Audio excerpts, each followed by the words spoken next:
Boa noite a todos, queridos amigos, amigas, irmãos em Cristo, que o Senhor nos abençoe e nos envolva sempre na sua proteção, que assim seja.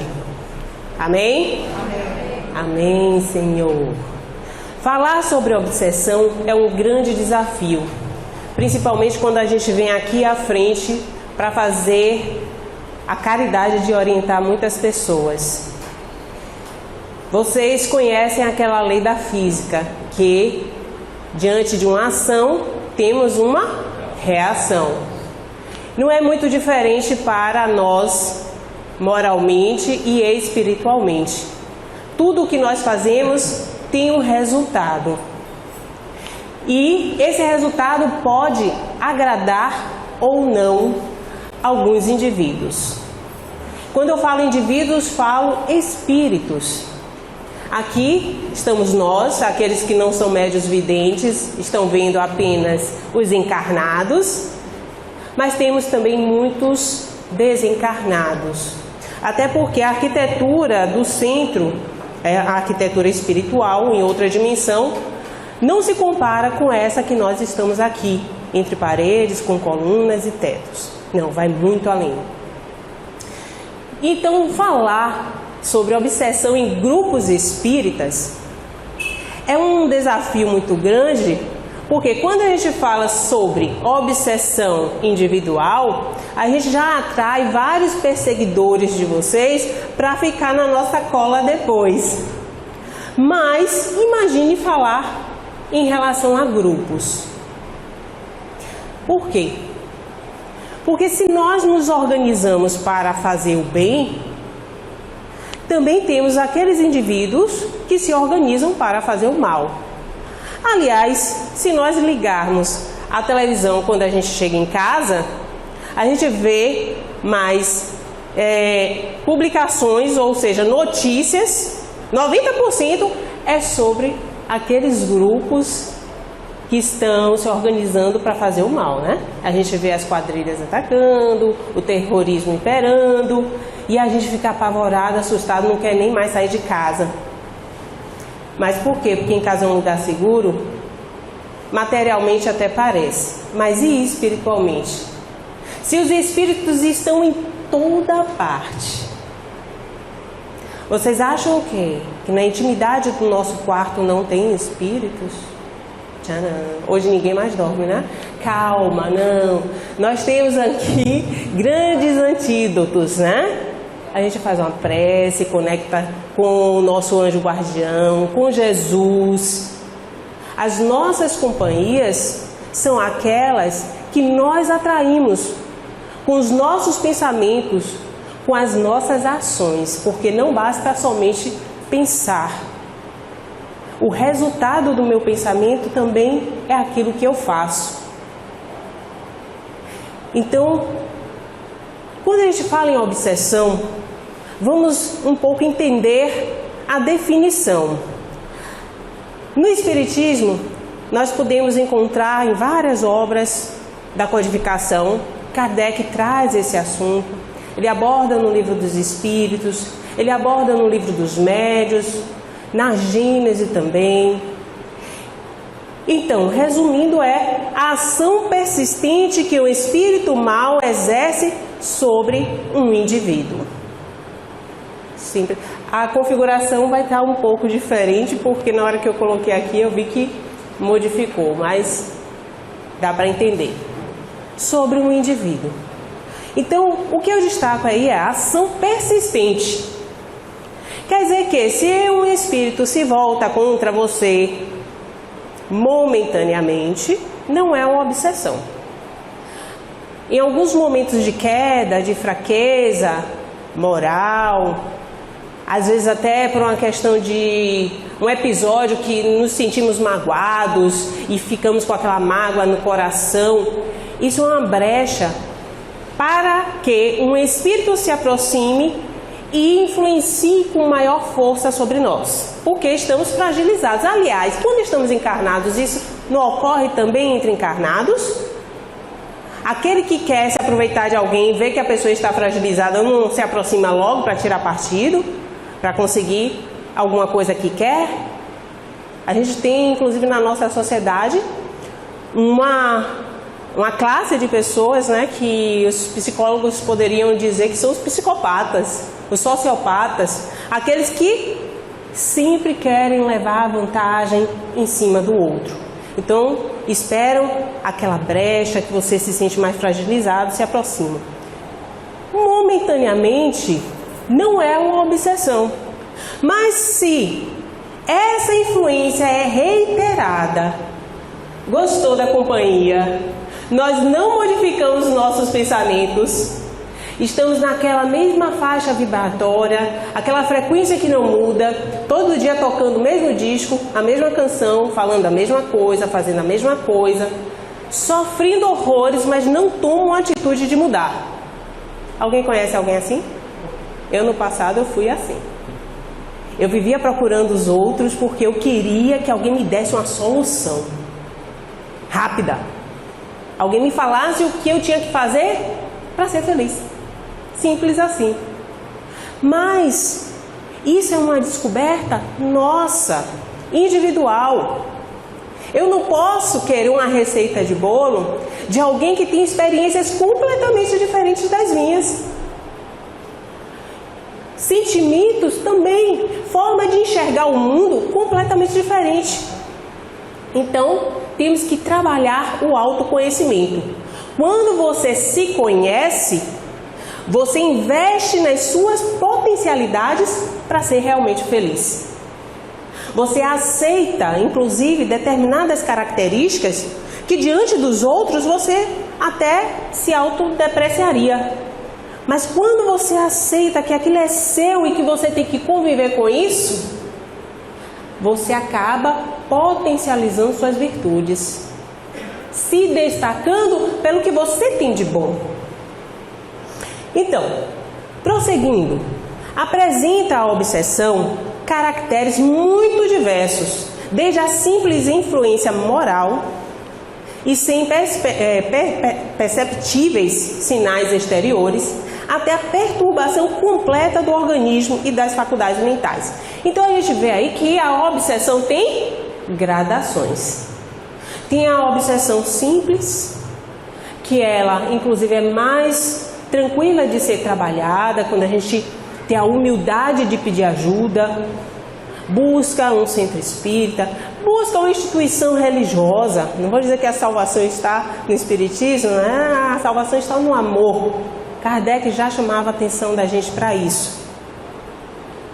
Mas nós sabemos que, como lidamos com esse assunto no nosso dia a dia, o espírita, claro, a gente já chega no centro espírita, conversa no atendente fraterno, ele já vai encaminhar a gente para um tratamento, né, para um grupo de estudo, algo que a gente consiga se encaixar e trabalhe uma forma de modificar a nossa vibração, de sair daquela mesmice. Agora você vai ter um outro tipo de leitura, outras companhias que estão vibrando em faixas diferentes, em faixas daquela que quer fazer o bem, que querem ajudar não somente com obras sociais palpáveis, não, mas aqui nós falamos no início, pessoas que precisam de vibrações. Quando estamos em grupo e fazemos a oração, essa vibração vai para aqueles que estão necessitando, porque nós somos necessitados. Mas quando nós vemos aqueles que estão em situação tão piores que a nossa, aí é que está o lado bonito da tragédia. É a gente saber que, por pior que a gente pense que estamos, ainda podemos ser doadores. Podemos doar amor. Podemos ser úteis. Isso é muito importante para o ser humano. Lá na questão 457 de O Livro dos Espíritos, Kardec, ele faz o seguinte questionamento: podem os espíritos conhecer os nossos mais secretos pensamentos? Os espíritos falam que sim. Muitas vezes chegam a conhecer o que desejarias ocultar de si mesmos, até de vocês mesmos. Então, aquilo que eu viro assim, sabe um coelho rosa? Vocês sabem, aquele coelho tipo perna longa, né? Rosa. Todo mundo conseguiu entender o que é um coelho rosa? E eu digo agora, não pense no coelho rosa. Não pense no coelho rosa. Vocês só associam alguma coisa, um bicho rosa. Então, por mais que eu queira controlar meu pensamento, eu só vou conseguir modificar meu pensamento se eu colocar outro no lugar. Vocês entenderam a importância do coelho rosa? Estão pensando no coelho rosa? Estão? Mas, sabe aquela florzinha branquinha que tem um miolo amarelo? Margarida, não é isso? Aquela florzinha. Enquanto vocês estão imaginando a margarida, vocês lembraram do coelho? Não. Então, quando eu quero modificar o meu pensamento, eu direciono para outro. Porque dois corpos não ocupam o mesmo lugar. Assim também é o nosso pensamento. Eu não posso pensar duas coisas ao mesmo tempo. E quando eu estou nesse conflito de não quero pensar nisso, não quero pensar nisso, estou pensando.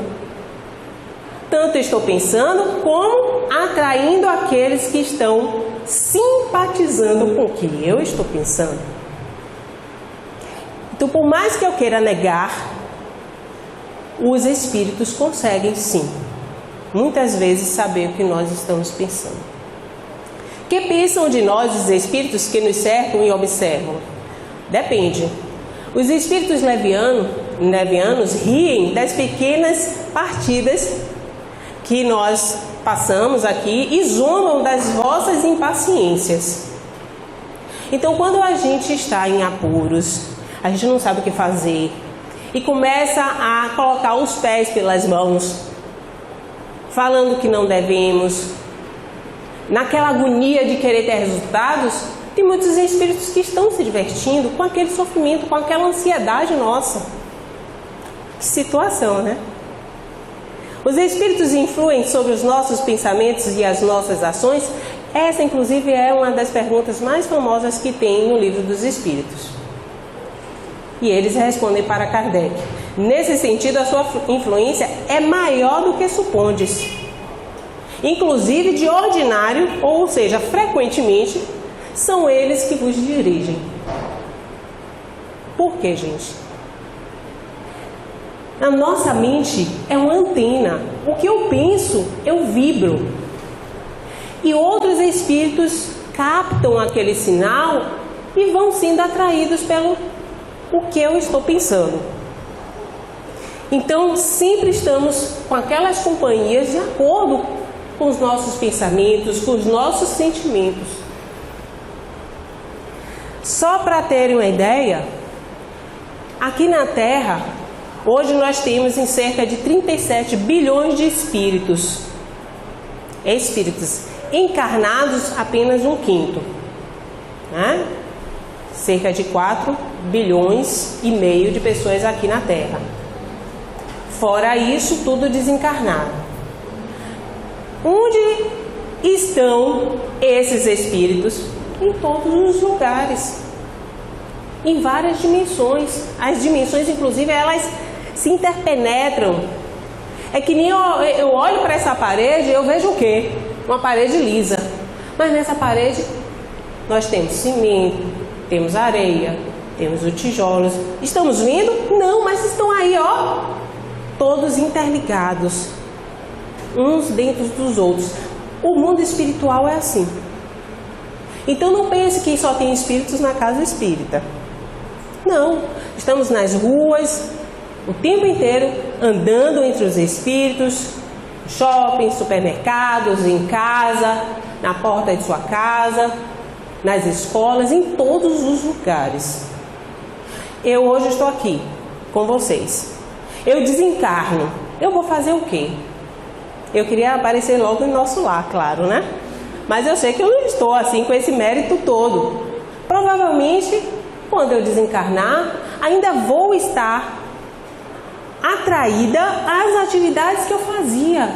Eu vou querer estar com aquelas pessoas que eu gosto, com as pessoas da minha família, com os meus amigos. Então, tem um tempo de transição até para a gente se dar conta que não é o momento de estar aqui, que a gente tem muita coisa ainda para fazer. Mas esse período, a gente acaba ainda fazendo as nossas atividades. Então, vocês vão ter a oportunidade de assistir um filme de Divaldo Franco. Divaldo Franco, que tem uma mediunidade aguçada. Muitos aqui eu sei que não tem, eu não tenho uma mediunidade ostensiva. Mas Divaldo Franco chegava numa fila, a fila não andava. E ele ficava assim, por que essa fila não anda, meu Deus do céu? Quando ele ia ver, metade da fila eram espíritos. E ele não percebia. Tem uma cena no filme que deixa isso muito claro, quando ele está no trabalho. Ele está no balcão, né, da Previdência, quando ele era servidor público. Chega um casal e pede, vai reivindicar a aposentadoria. Ele simplesmente pega as fichas. Quando ele pega as fichas do casal, que ele olha, os dois falecidos, está lá, carimbado, falecido, falecido. Aí eu te pergunto, é de espantar uma pessoa, veja assim, com tanta naturalidade, um casal desencarnado como se encarnado estivesse. Mas não é de espantar muito mais que um casal tenha ido reivindicar sua aposentadoria depois de morto? Para que eu vou precisar de minha aposentadoria depois de morta? Então, são esses condicionamentos que nós ainda temos em relação à matéria, o apego, a nossa rotina. Muitas vezes os nossos relacionamentos não são apenas sentimentos, às vezes é uma relação de controle. Tudo isso são coisas que nós temos que trabalhar enquanto estamos aqui. A oportunidade é essa. E a gente acaba esperando chegar já com um pezinho assim perto, né, da cova para tomar uma atitude. Eu mesmo, que quando era jovem, eu ficava achando que ia morrer cedinho. Então eu queria viver tudo que eu pudesse. Aquela ansiedade, né? Eu achava que não ia chegar aos 30. Já passei, já tem tempo, né? Que eu passei dos 30. Então, a gente não sabe a nossa hora. Devemos semear desde já. Porque a colheita é constante. Não é semear para daqui a 10 anos eu vou colher alguma coisa em relação aos meus relacionamentos, minha vida, ou na próxima encarnação. Não, a gente começa, porque quando você começa a ser amoroso com alguém, automaticamente muitas pessoas vão ter um comportamento de amorosidade com você. É incrível. Uns esotéricos chamam isso de lei do retorno. A gente dá, a gente recebe. Muitas vezes a gente quer receber, a gente dá para uma pessoa, a gente quer receber dela. Não, a gente não vai receber dela. Porque às vezes a pessoa não está preparada para lhe dar. Não está. Ainda não atingiu um grau evolutivo, um grau de maturidade que possa se doar para você. Mas aí vem outra e faz isso. E faz. Porque assim é a lei. Então nós temos alguns tipos de obsessão que nós podemos classificar por uma questão de gradação, de intensidade. A obsessão simples, ou seja, aquela influência reiterada, alguns conseguem perceber, mas a maioria, principalmente aqueles que não são médiuns, entram em desespero porque tudo começa a dar errado. Os relacionamentos começam a ficar complicados. Chega aquele momento que parece que ninguém lhe entende. Parece que todo mundo é do contra. Você começa a ter medo de falar, de se expressar, de ser criticado. Começa a duvidar, inclusive, a sua autoestima vai lá para baixo. Começa a duvidar da sua capacidade. E quanto mais você vai sendo drenado de suas forças, vai dando a oportunidade de potencializar a obsessão. Nós temos a obsessão por fascinação. Essa é ótima porque, sabe, o que mais o espírita tenta combater quando ele abraça mesmo a doutrina? É o orgulho, o egoísmo, os filhotinhos do orgulho, né? Como a vaidade. A vaidade é fruto do orgulho. Por quê? Nós vivemos numa sociedade que nos incentiva ao poder, à dominação.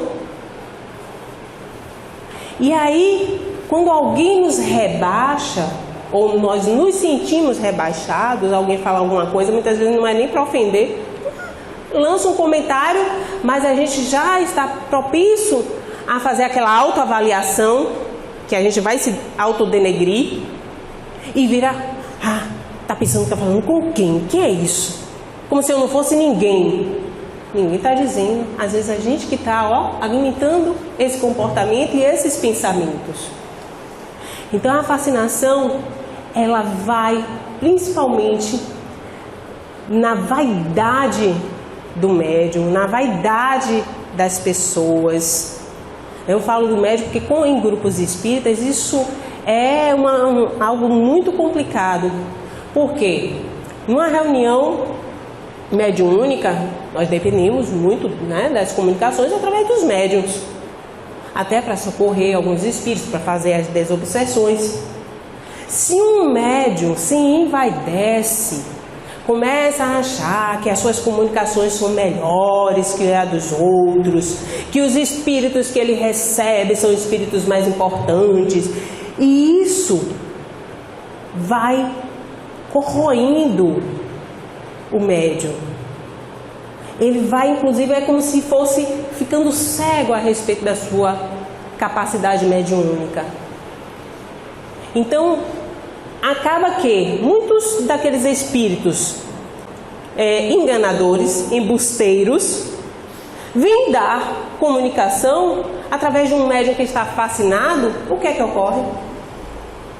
O médium acredita piamente que aquela informação é verdadeira. E muitas vezes é uma gozação, é até uma piada, é uma brincadeira de mau gosto. Porque do jeito que nós temos pessoas aqui que podemos confiar, temos muitas pessoas que nos enganam, né?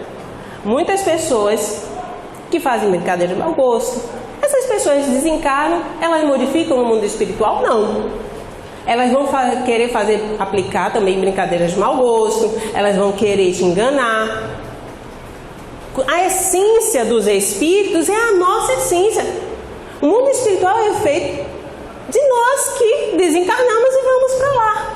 Não muda nada. Muda tanto encarnado como desencarnado se eu me proponho a melhorar, a minha reforma íntima, a trabalhar os meus valores morais. Aí sim. Então a fascinação tem disso. A gente pode citar alguns exemplos. Um centro espírita no interior, um amigo meu, um palestrante aqui de Salvador, uma vez foi fazer uma palestra, um seminário, e aí quando chegou na casa espírita ele achou interessante que no quintal era um muro, ao redor do muro cheio de garrafas assim com as rolinhas, né? Aí ele, achou bonita a decoração diferente e ficou curioso. Ele, será que é alguma coisa para mosquito da dengue? Aí ele perguntou, por que vocês arrumam assim tão bonitinhas essas garrafas no chão? Esses são os obsessores da reunião mediúnica que a gente faz. A desobsessão, a gente prende o obsessor dentro da garrafa e bota aí no muro. Pelo amor de Deus. Aí ele ficou assim, meu Deus, saí de Salvador, vim pra cá, falando um tema tão complicado e estão aqui prendendo o obsessor dentro de garrafa. Aí ele, Karina, eu queria sumir. Mas o que é isso? Pessoas simples. Aí vem um espírito embusteiro, dá aquela orientação, olha, a partir de hoje, para vocês terem mais segurança com as desobsessões, vocês conversam com o obsessor e convencem ele a entrar dentro da garrafa, vocês fecham e eles não voltam mais a obsediar ninguém. E aí a pessoa acredita. Uma vez eu assisti numa palestra de Haroldo Dutra, né? O juiz Haroldo Dutra, e ele contou algo que eu me lembrei dessas garrafas. Ele dizendo que chegou no centro espírita E ele estava vendo as gaiolas, né? As gaiolas sem pássaros nem nada. Ele, que é isso, meu Deus? Será que estão fazendo tráfico de animais silvestres, né? Mas eu não estou vendo nenhum passarinho, estou vendo várias gaiolas. Aí depois ele perguntou, vem cá, cadê os pássaros que estavam nessas gaiolas? Ah, não é para botar pássaro não, é onde a gente coloca o obsessor. Coitado, eu morro de pena de obsessor, viu, gente? Quem é o obsessor? Aquele que quer nos perseguir, aquele que quer influenciar, aquele que quer nos atrapalhar. Muitas vezes não é de graça. Muitas vezes é aquele eu vou dar o troco. É simplesmente uma vítima do passado. Uma vítima nossa, que agora vê uma oportunidade e se aproxima. A subjugação já é uma viciação que os obsessores fazem em cima da nossa vontade. O subjugado, né, nós temos a subjugação tanto pela moral como a física. Ou seja, ele perde o controle de agir por si só. O que eu quero fazer, eu faço porque eu tenho vontade. Eu me mexi agora porque eu tenho vontade. Então, você acaba perdendo suas energias, se tornando uma pessoa praticamente apática. E quando se demonstra com forças, não é você que está agindo. É o espírito que está ali dominando suas ideias. Então, quando você tem motivação em falar, quando você quer transmitir a sua vontade, na verdade não é a sua vontade, é a vontade do espírito que está te obsediando. A subjugação, então, é um controle bem maior que o obsessor tem sobre o indivíduo. E chega até alguns casos os casos mais graves, que nós ouvimos falar por aí de possessão. A pessoa está possuída. Kardec, interessante que ele, logo nas primeiras edições de O Livro dos Espíritos, ele fala que a possessão não existe. Mas depois, em estudos que nós encontramos nas revistas espíritas e lá na Gênese, ele volta atrás. Porque ele passa por uma experiência muito forte dos processos de Morzine, uma cidade europeia, em que praticamente a população começou a apresentar a sintomática da possessão em várias pessoas, simultaneamente.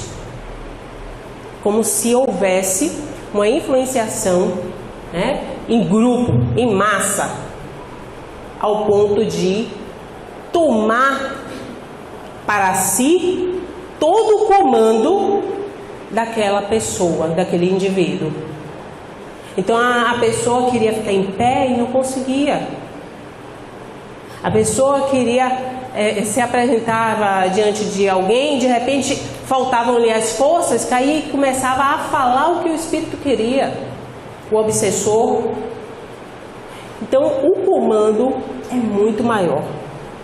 Tudo isso pode ser trabalhado, principalmente com a ajuda espiritual do centro. Principalmente, né, os casos mais sérios de obsessão não tem como a gente fazer nada sozinho. A gente precisa realmente ter o auxílio do centro espírita. Só para vocês terem uma ideia, o filho de Bezerra de Menezes, quando ele entrou na faculdade aos 17 anos de idade, na faculdade de medicina, um rapaz super saudável, começou a apresentar um comportamento estranho, se isolava, não queria mais conversar com a família. Bezerra de Menezes percebeu, né, esse comportamento alterado e chegou ao ponto que o menino já estava apresentando sintomas como se estivesse esquizofrênico. Antigamente a famosa loucura, né? Louco, fora assim do mundo. Então, Bezerra de Menezes pegou e levou o menino para vários médicos.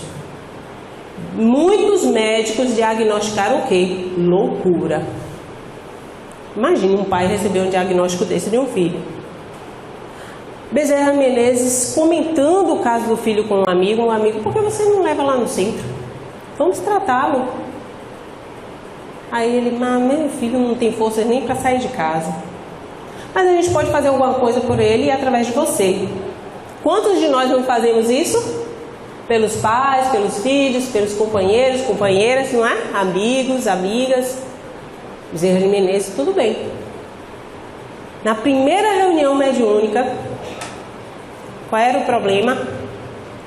Era um perseguidor de Bezerra de Menezes, que queria se vingar de Dr. Bezerra de Menezes, mas como o Dr. Bezerra tinha uma moral ilibada, um homem corretíssimo, um coração enorme, uma pessoa muito boa, o obsessor não conseguia nem se aproximar dele.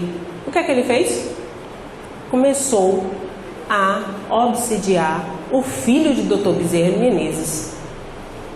Porque não dói no pai não ver um filho, né, perder toda a vitalidade. Um filho, inclusive, que tem um futuro lindo pela frente. E aí, o que é que ocorreu? Depois de cerca de 3 anos de tratamento, 3 anos, não foram 3 sessões, nem 3 semanas, nem 3 meses, 3 anos. Dr. Bezerra de Menezes, ó, toda reunião mediúnica, a desobsessão, doutrinando, ou seja, conversando com esse espírito, e o espírito vira assim, olha, já cheguei à conclusão que realmente não vale mais a pena mesmo não. Mas se eu deixar seu filho, ele não vai voltar à normalidade. Porque a influência que eu fiz sobre ele, que eu exerci sobre ele, foi tão forte, tão intensa e durante tanto tempo, que eu já destrambelhei a mente dele. Já desajustei o cérebro dele. Então, por mais que eu não esteja mais ali para influenciar, ele não vai conseguir voltar a ser aquele rapaz de antes. Aí o Dr. Bezerra de Menezes fala, não, tudo bem, mas deixe meu filho em paz. E realmente isso aconteceu. O filho nunca mais foi o mesmo. Ficou com sérias dificuldades. Pois bem, meus amigos, aí eu trago para vocês um livro que é maravilhoso, que fala sobre as obsessões nos grupos espíritas. Aconteceu na Casa Espírita, é uma psicografia muito interessante, porque retrata uma situação vivenciada dentro de um centro espírita, cuja uma legião de espíritos malévolos, trevosos, que sempre estão tentando derrubar, atrapalhar os grupos espíritas, os centros, né, desenvolver os desenvolvimentos que temos nos trabalhos dos centros. Eles tentam atrapalhar, interferir. Então, Emmanuel Cristiano psicografou através do Espírito Nora essa grande obra. Aconteceu na Casa Espírita, é um importante livro para compreendermos e, consequentemente, prevenirmos as infiltrações de obsessores interessados em destruir o trabalho nas casas espíritas. Da mesma forma que, para construir uma empresa, nós temos que ter uma organização, estratégias para conseguir ter mercado, ter os nossos lucros, né? Também o Centro Espírita é uma instituição, mas não somente que nós vamos trabalhar a parte material, mas principalmente a parte moral e espiritual, né? A parte material, claro, ninguém pode ficar em pé com barriga vazia. A gente sabe quantas pessoas aí estão passando fome, tem problemas que precisam de medicamentos, não tem como comprar. Então a gente faz essa parte social, a gente contribui também. Mas quando chegamos numa instituição espírita, basicamente 80 a 90% do trabalho na instituição espírita é trabalhar toda a nossa parte espiritual. E isso é um grande desafio para todos nós. Por quê? Porque trabalhar o espírito é desenvolvermos virtudes. O que nos atrapalha no mundo material são os nossos vícios. Quando a gente fala vício, a gente não fala só vício material, o que eu bebo, se eu fumo, se eu uso droga. Não, não é isso. São os nossos vícios morais. Até a forma como eu trato um ser humano, isso daí também pode ser um vício. A pessoa que é grosseira o tempo inteiro, a pessoa que é egoísta o tempo todo, o que é isso? Um vício. Então, o grande desafio da casa espírita é nos tornarmos espíritos melhores. Então, como foi feito esse ataque ao centro espírita que conta no livro Aconteceu na Casa Espírita? Acho interessante é que os espíritos trevosos também se organizam para fazer o mal. A gente vai encontrar essas situações em alguns livros de André Luiz, e eu destaco aqui até o livro Libertação. O espírito Gregório, que é de uma cidade trevosa, ele comanda várias legiões de espíritos para fazer maldade. Tem instituições que treinam os espíritos em estratégias do mal. Então, quando alguém quer nos fazer mal, algum espírito desencarnado, ele não vai fazer porque está desinformado, não. Às vezes ele vem muito bem treinado para fazer isso. Da mesma forma que, se eu quero fazer o bem, esse bem para eu fazer não só hoje, mas para eu fazer amanhã, eu fazer depois de amanhã, eu tenho que inserir esse hábito na minha vida. Não adianta. Hoje eu vou ser, a partir de hoje eu sou uma pessoa boa. Aí eu me engajo num grupo da sopa, vou, entrego a sopa, acho aquilo lindo, chega a semana que vem, não, hoje eu tô cansada, não vou. Aí começa a ter desculpas. E essa é uma forma de observarmos as forças opositoras. Porque a gente se propõe a fazer algo para melhorar espiritualmente, começa e de repente começam a vir os obstáculos. Quando a gente faz evangelho no lar, ocorre isso. A gente escolhe um dia na semana. As primeiras vezes que a gente vai fazer o evangelho no lar, a primeira dá certo, a segunda dá certo, a terceira parece uma visita. E você, meu Deus, como é que vai ser hoje? Bota a visita para fazer também, evangelho no lar. Mas eu fico com vergonha. Fico com vergonha o quê?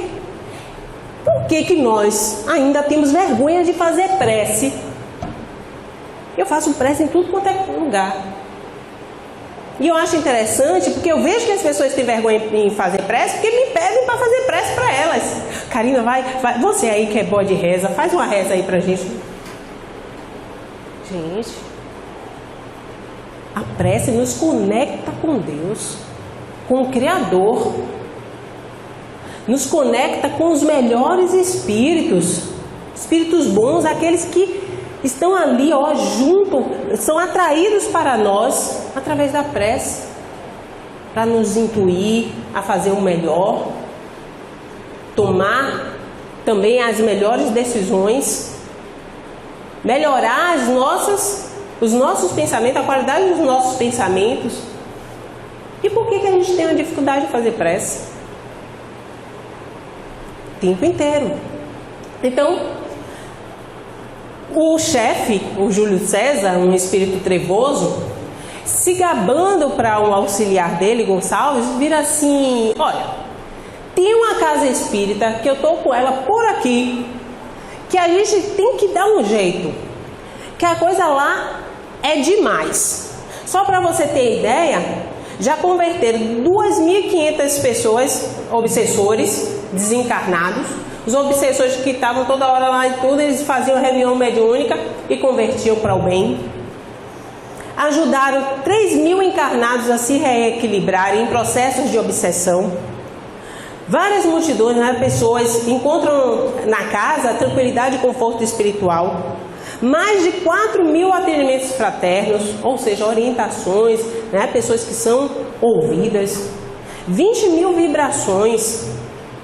Mais de 15.000 passes transmitidos, dos quais 70% tiveram efeitos positivos sobre as pessoas.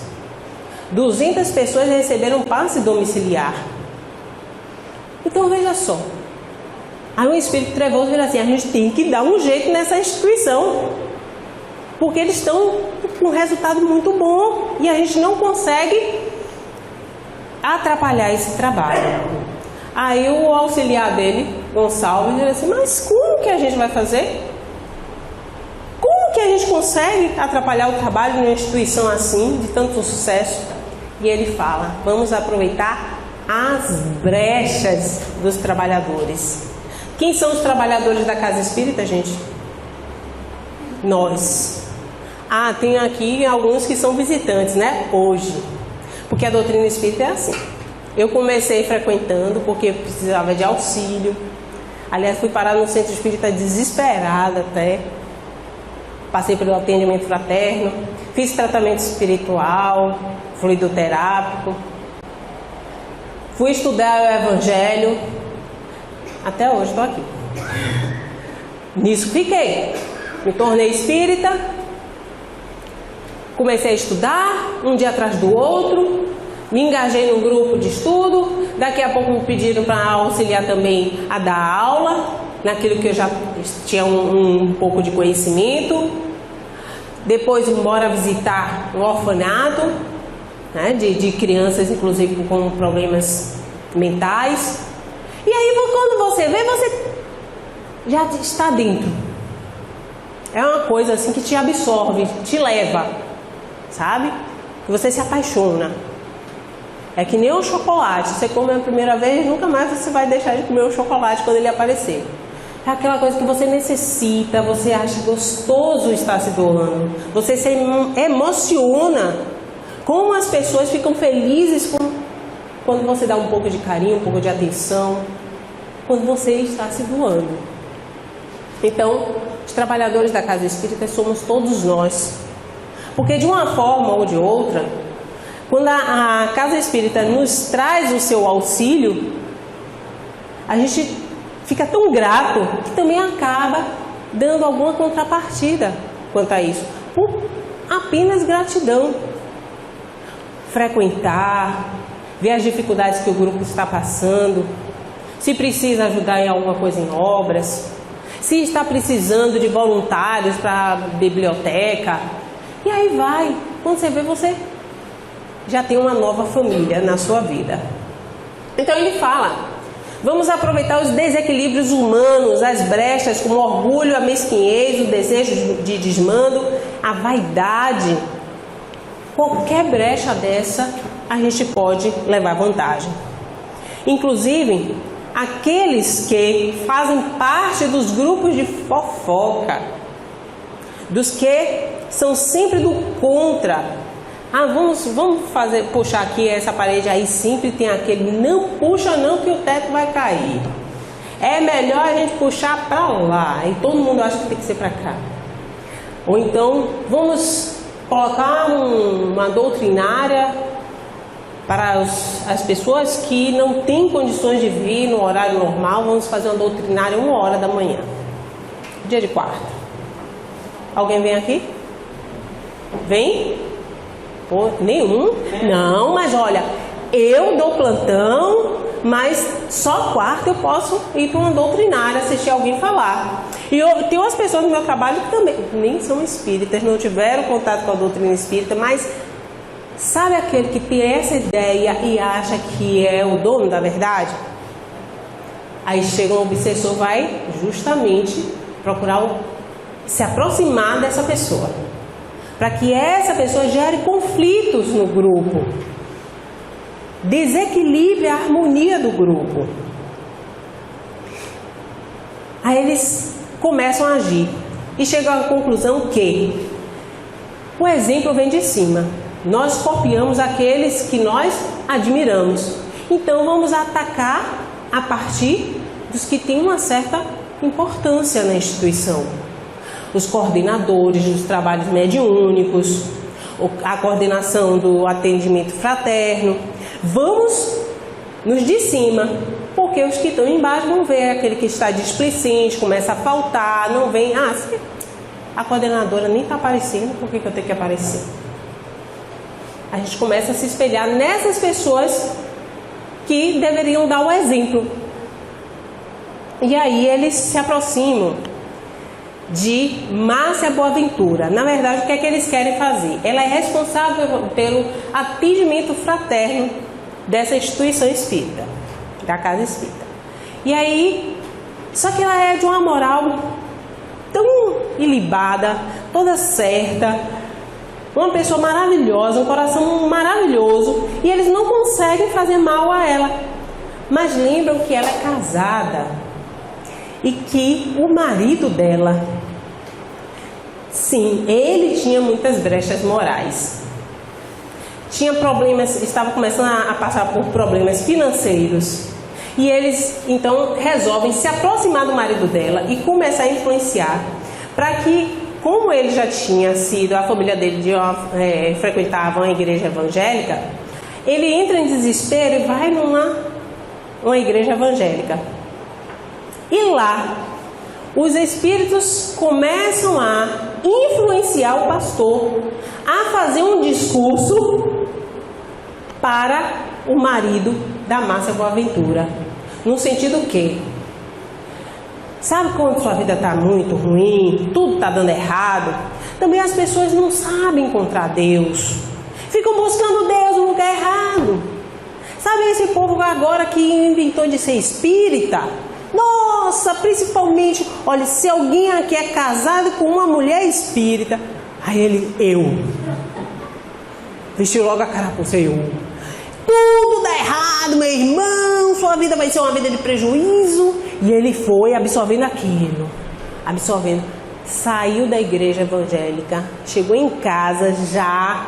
Você nunca mais vai entrar no centro espírita. Aí a Márcia, como assim? O que é que houve? Não, está proibida.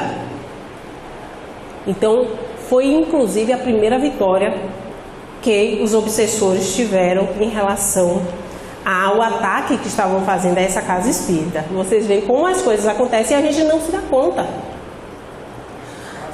Aí, outra foi um grupo de passes, apenas passes. Aí eles viram assim, olha, tem alguns passistas que acreditam ser especiais. Embora tenham tendências a fanatismo, acharem, né, que sabe aquela pessoa que acha que dá o passe melhor? Eu acho interessante porque tem uma casa que de vez em quando eu vou na palestra e aí eles dizem, você não quer tomar um passe não? Eu sou uma papa passe, viu gente? Aqui todo mundo pensa que palestrante é santo, né? Pois eu adoro tomar passe, adoro abraço, porque abraço para mim é um tipo de passe também natural. Só que eu acho interessante que na hora que ele dá passe, ele começa a falar. Eu viro assim, meu Deus, devo estar cheio de obsessor aqui, ele está falando com todos eles. Não precisa nada disso. Mas tem alguns médiuns que se veem dessa forma, tem esse tipo de postura. Quantos são aqueles que chegam com mediunidade ostensiva na casa espírita e que acha que ter uma comunicação espírita é se jogar no chão, se debater, gritar? E aí a gente tem que orientar, que vá tomar aula na educação mediúnica, para ser orientado a ser um bom médium, a saber filtrar as informações que lhe chegam, a saber se dominar. Como é que pode? Alguém vem falar alguma coisa, o espírito se aproxima, com a vibração dele destrambelha você toda? Que pessoa é essa que não se organiza? Então a gente tem essa orientação de educação mediúnica na casa. Aí eles veem, né, que isso é uma potencialidade também de fazer um ataque. Então essas pessoas têm alguns passistas que não possuem nem de longe a raríssima faculdade de curar instantaneamente algumas enfermidades. O que é que a gente vai fazer? Tem uma que nós detectamos, nós vamos convencê-la que ela é um médium de cura. Uma simples passista. Quando ela começar a curar essas pessoas, né, isso vai causar uma grande confusão, apesar dela não ser uma médium de cura. Aí, mas como é que a gente vai curar as pessoas? Aí vamos trabalhar os obsediados. Quando chegarem aqui os espíritos obsessores, a gente vai lá e negocia com eles uma trégua, ele se afasta daquela pessoa, a pessoa vai ficar bem durante um tempo, né? A gente faz uma troca com ele, só pelo menos para a gente conseguir derrubar o centro. Olha que coisa, né? Coisa malévola mesmo. E isso ocorre. Interessante que eles se aproximam da médium. Tem uma senhora lá que está passando por muitos problemas, está com 2 obsessores com ela. Aí os obsessores, né, o Júlio, o Gonçalves, se aproximam dos obsessores da senhora e falam assim: olha, a gente precisa derrubar aqui esse centro. Ah, meu irmão, por que você não falou logo? Eu nem ia deixar ela de jeito nenhum, mas se é por uma boa causa, se é para a gente detonar esse centro aqui, a gente dá uma trégua de 6 meses. Eu vou deixar ela em paz. Mas você também me dá pelo menos aí uns 20 obsessores, né? Uns 20 espíritos já treinados em fazer mal, para estar comigo na minha equipe. Ah, tudo bem, a gente faz uma troca. Tudo assim, negociado. Aí, o chefe do centro espírita está lá conversando com os responsáveis, né? Pela a parte de passe. Ele assim, o rapaz chega e fala para ele: chefe, você não sabe o que está acontecendo lá na reunião de passe, né? Nos passistas. Ele, o quê? Uma senhora de nome Maria Souza acha que é médium de cura. Não diga, já tem fila para tomar passe com ela. Todo mundo quer tomar passe com ela. E ainda tem mais, o mentor dela se comunica dizendo que é médico e quer fazer cirurgia espiritual. Aí o presidente da casa resolve conversar com a menina, com essa passista. E ela fica indignada. Ela vira assim: olha, essa é uma oportunidade de nós convidarmos mais pessoas para a instituição. A instituição vai fazer muito sucesso, eu vou sair curando todo mundo. A pessoa está iludida pelos espíritos. A pessoa está fascinada. Ela perde o discernimento. E aí o presidente fala para ela: minha amiga, parece que você está mais interessada na notoriedade do que na própria doutrina espírita, cuja finalidade é promover a transformação moral das criaturas humanas. Esse é o objetivo principal. E não apenas curar corpos, mas principalmente curar almas. E ela fica indignada com essa reação do presidente. Caminhando para o fim, o que é que ocorre? Eles conseguem desestruturar, sim, a instituição da casa espírita, né? A instituição espírita. Entretanto, nós temos, lembra que eu falei no início, tudo que tem uma ação tem uma reação. Se estamos sofrendo um ataque de forças do mal, onde estão os mentores espirituais da casa? Onde está a equipe dos bons espíritos? Estão presentes. E eles usam isso como uma didática para nós encarnados aqui.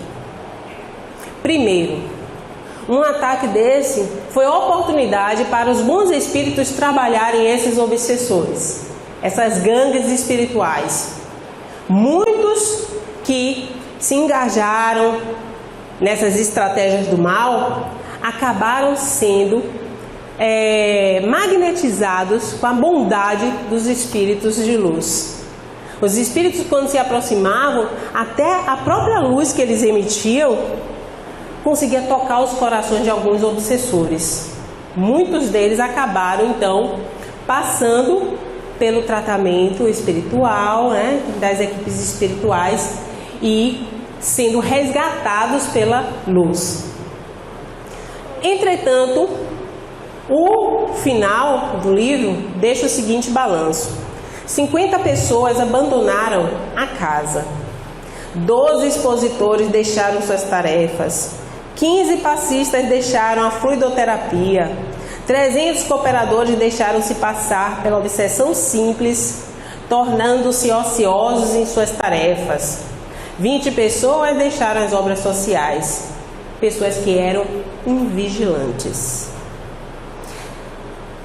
Aí você dirá assim, mas como que os bons espíritos deixaram isso acontecer? E eles respondem, Deus não te permitiria sofrer se não julgasse ser útil para o teu próprio adiantamento espiritual, que você passasse por essa experiência. Lembra desde o início que eu falei que a obsessão ocorre porque nós damos brechas, ou seja, então nós possibilitamos que essas coisas aconteçam. Nós somos responsáveis por tudo que nos acontece. Então, eles fazem aquela estratégia e, resumindo, como destruir um centro espírita? Acreditar em tudo que vem da parte dos espíritos. Os espíritos são falíveis? Sim. Até porque tem muita informação que pode ser dada por espírito embusteiro. Então, aquele sistema universal que Kardec nos ensina, examinar tudo que chega até você. Não é só porque, imagine, eu desencarno aqui e começo a dar mensagem para vocês, falando coisas absurdas e vocês vão acreditar em mim. Só por quê? Porque Karina era palestrante? Não, né? Eu sou do mal. Bem, introduzir práticas estranhas a título de novidade, desprezando a fidelidade à doutrina espírita. Tem algumas instituições que implantam cromoterapias, coisas que não tem nada a ver com a codificação da doutrina espírita. Ah, mas isso você está querendo dizer que cromoterapia é ruim? Não, é maravilhoso, até eu já fiz muito cromoterapia. Então, nós temos aquelas terapias holísticas, alternativas, mas que não são para ser aplicadas dentro de um centro espírita. Vamos ser fiéis à codificação. Aí isso não impede que do lado tenha uma casa que faça seus tratamentos, holísticos. Centralizar cargos e tarefas na mão de indivíduos ou grupos. Não podemos deixar as decisões somente em determinados indivíduos. A gente tem que saber ouvir uns aos outros, ponderar as situações, as informações.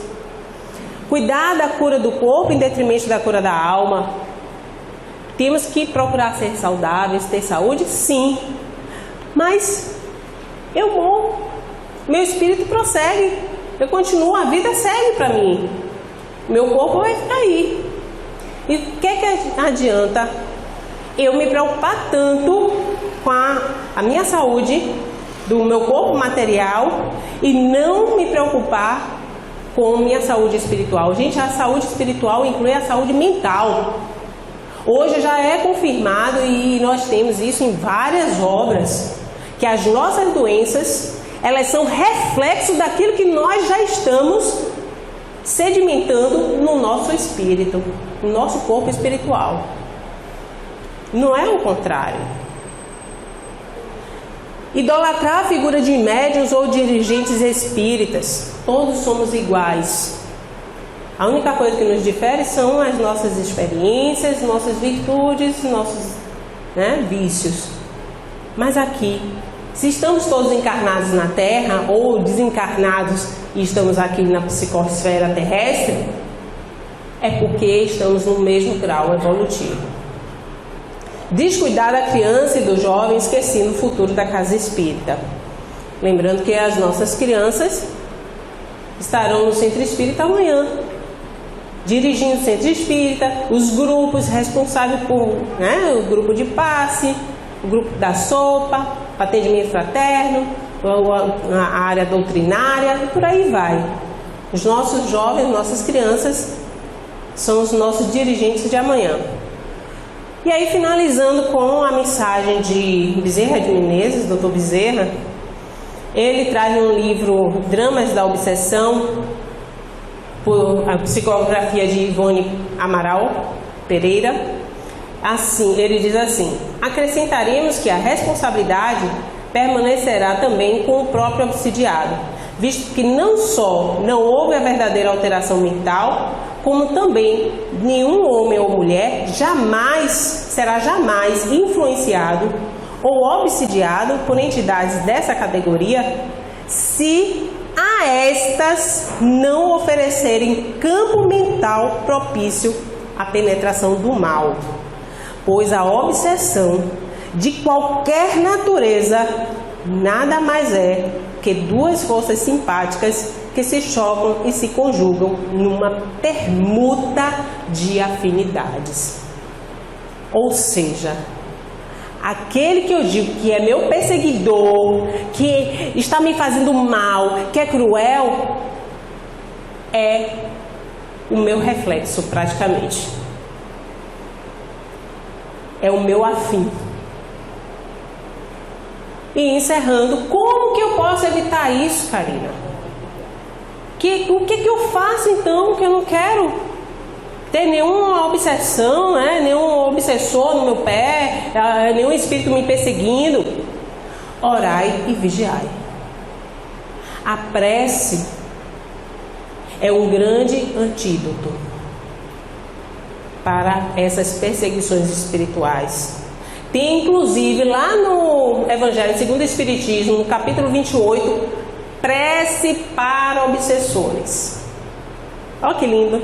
Você hoje já pode fazer sua prece para os seus obsessores. Vigiando. O que é vigiar, gente? É você se perceber no mundo. O que é que você está pensando? Ouça seus pensamentos. Filtre. Isso é meu? Isso que eu estou pensando? Não, isso não é meu. Ou então, vê esse pensamento. Por que eu estou pensando isso? Não.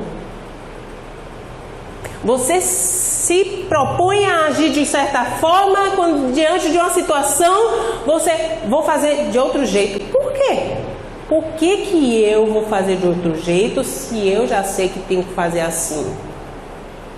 Aí você começa a perceber que pode haver algum tipo de influenciação. Praticar o bem e colocar em Deus toda a vossa confiança. Jesus é o Espírito mais puro que nós tivemos aqui na Terra, que habitou entre nós.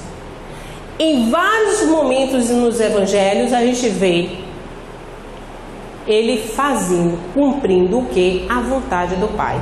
Seja feita a vossa vontade, meu Pai, e não a minha. Eu quero, mas seja feita a vontade do Pai. Ter essa humildade de aceitar os desígnios divinos e destruir em si mesmo. Deus assiste os que obram, que trabalham, não os que se limitam apenas a pedir. Tem uma frase de Madre Teresa de Calcutá que eu acho que ilustra bem isso. Ela diz que muito valem as mãos que trabalham do que os lábios que oram. Não adianta você somente fazer prece e não ter uma atitude proativa no bem. E destruir em si mesmo a causa da atração dos maus espíritos. Como que eu faço isso? Modificando a minha conduta para o bem. Muita paz a todos.